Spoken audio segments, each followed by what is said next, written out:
Hello guys, आज हम solve करेंगे class 12 excellent desk work model paper 5th। इससे पहले के 4 मॉडल पेपर सॉल्व कर चुके हैं। ग्रामर सेक्शन को सॉल्व कर रहे हैं।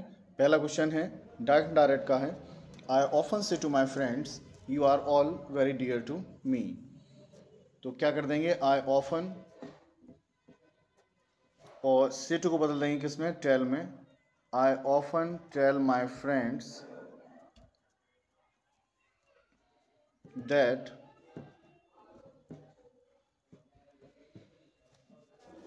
यू कौन सा पर्सन है, first person. You second person है, किससे बदला जाएगा, ऑब्जेक्ट से बदला जाएगा। प्रोनाउन दे तो प्रोनाउन से क्या हो जाएगा, माय फ्रेंड्स का हो जाएगा दे।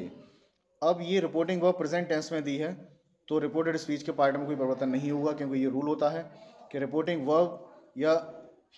वर्ब अगर प्रेजेंट या फ्यूचर के किसी टेंस में दी होगी तो रिपोर्टेड स्पीच के पार्ट में कोई भी परिवर्तन नहीं करना है। तो यहाँ प्रोनाउन चेंज कर देंगे और कुछ नहीं करना है। तो they are very dear to me. तो मी का यहाँ पर मी रहेगा, वो फर्स्ट पर्सन है और सब्जेक्ट यहाँ पर आई दे रखा है। तो I often tell my friends that they are very dear to me. अगला सेंटेंस दिया है, my father said to my friend why did you not bring your father to me yesterday. तो यहाँ क्या हो जाएगा, ये माई फादर इंट्रोगेटिव सेंटेंस है। इंट्रोगेटिव सेंटेंस में क्या कर देंगे, यहाँ पर सेड टू को आस्क्ड में बदल देंगे। माई फादर आस्क्ड माई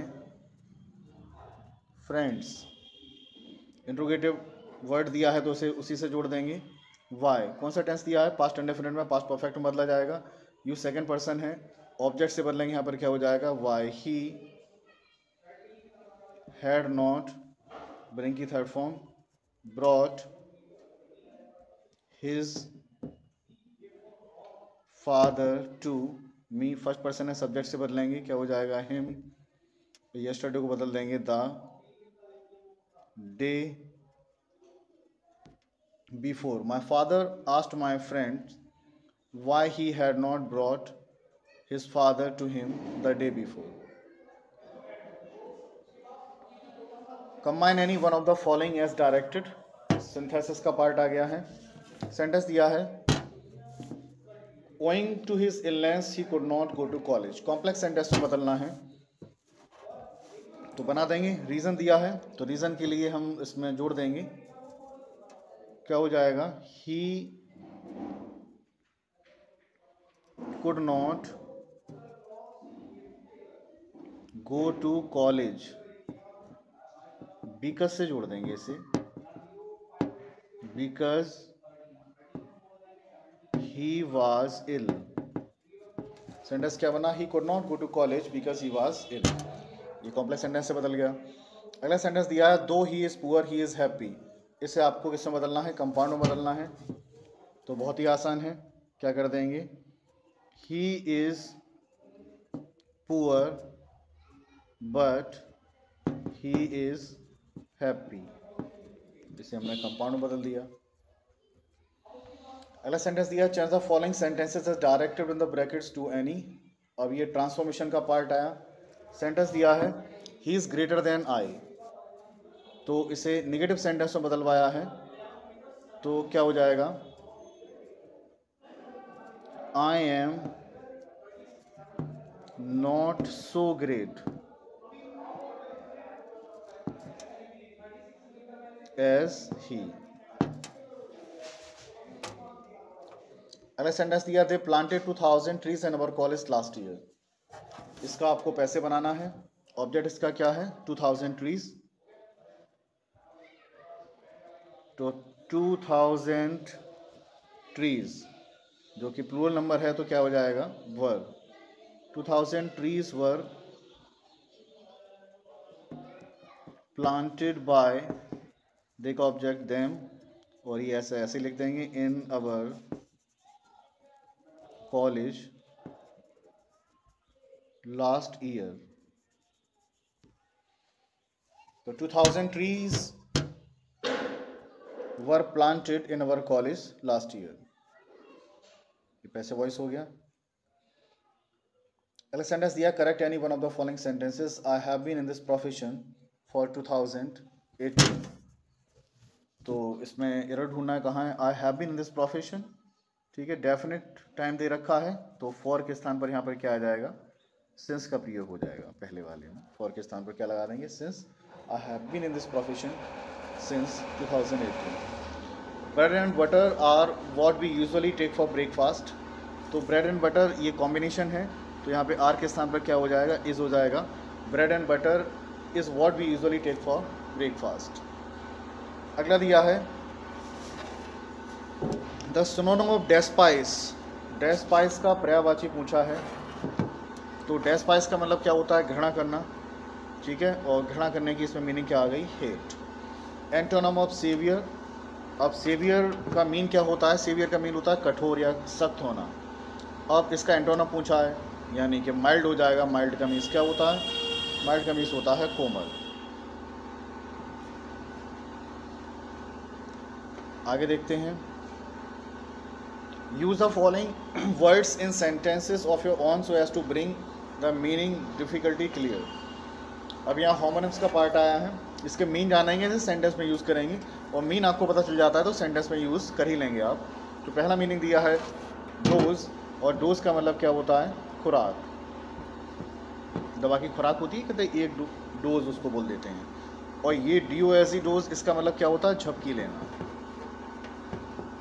नींद आ रही है, सुस्ती आ रही है, आप झपकी ले रहे हैं तो उसको क्या बोलते हैं हम, dose.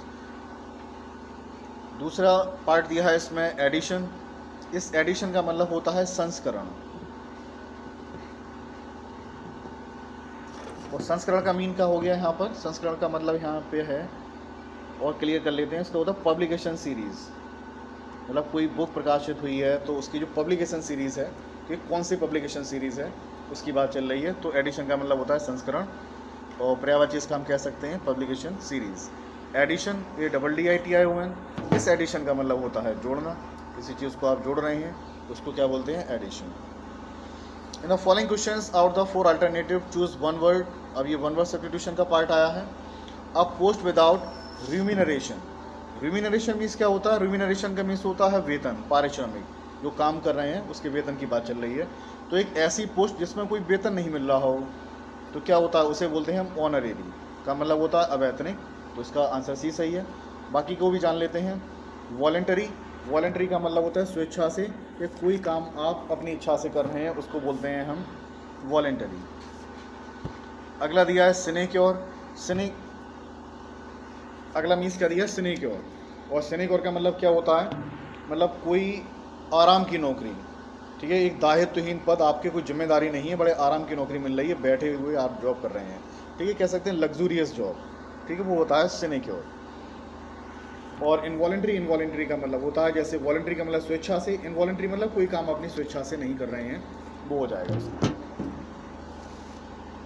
Child bereaved of one of the both the parents, अब एक ऐसा बालक जो अपने माता पिता से कैसा हो गया हो, वंचित हो गया हो, उसे क्या बोलते हैं हम, उसे बोलते हैं ऑर्फेन, यानी कि अनाथ, जिसके माता पिता नहीं हैं।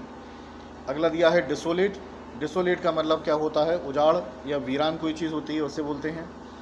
डेस्टिट्यूट, डेस्टिट्यूट का मतलब होता है बेसहारा, ठीक है, जिसका कोई सहारा ना हो उसे बोलते हैं डेस्टिट्यूट। और अगला वर्ड दिया LOUT, लाउट, लाउट का मतलब होता है गंवार या असभ्य, कोई व्यक्ति गंवार या असभ्य है उसे बोल सकते हैं loud. Phrase on the wane means क्या होता है, ऑन द वैन मीन्स होता है मतलब क्षीण होना, कमज़ोर होना, वो चीज़ बहुत ज़्यादा वीक है, कमज़ोर है, तो एग्जैक्ट यहाँ पर जो होगा वो फ्रेज का मीन क्या निकलेगा, डिक्रीजिंग। अगला दिया Rohit has gone before his father कम, यहाँ पे एरर पूछा गया है, तो Rohit has gone before his father कम तो नहीं होगा, एरर यहाँ पर कम निकलेगा, ठीक है। अब एक स्टोरी दी है,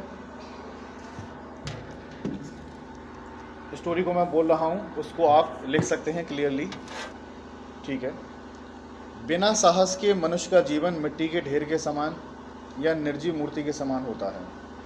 without courage a man's life is like a lump of clay और अ लाइफलेस स्टैचू।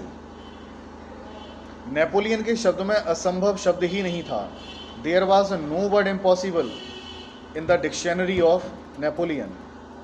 आंधी हो या तूफान, whether it is storm, strong wind और storm, whether it is strong wind और स्टॉर्म, और क्या दिया है कि या घने जंगल,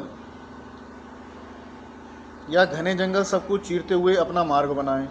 वेदर माउंटेन्स और dense forest in the way, paving his वे, अपना मार्ग बनाते हुए लक्ष्य पर पहुंचना ही नेपोलियन का सिद्धांत था. Paving his way to reach his goal is only principle of Napoleon. इसी कारण दैट वाज वाई नेपोलियन विश्व की महान विभूति बना. Napoleon become a great personality. आपको जो कार्य करना है उसे अवश्य कीजिए. तो do the work definitely which you have to do. यदि आप दृढ़ प्रतिज्ञ हैं, कंडीशनल सेंटेंस आ गया. इफ़ यू आर डिटरमाइंड, विश्व की कोई भी शक्ति आपका मार्ग नहीं रोक सकती है. No power in the world can stop you, stop your path. यह उद्यमी पुरुषों ने सिद्ध किया है. This has been proved by entrepreneur. अगर किसी ने मार्ग नहीं रोका है तो उसे असफल होना पड़ा है. No one has stopped their path. If anyone has stopped he has to fail. तो इस तरीके से हमने ये मॉडल फिर सॉल्व किया. इसी तरीके से आगे भी सॉल्व करते रहेंगे. Thank you very much.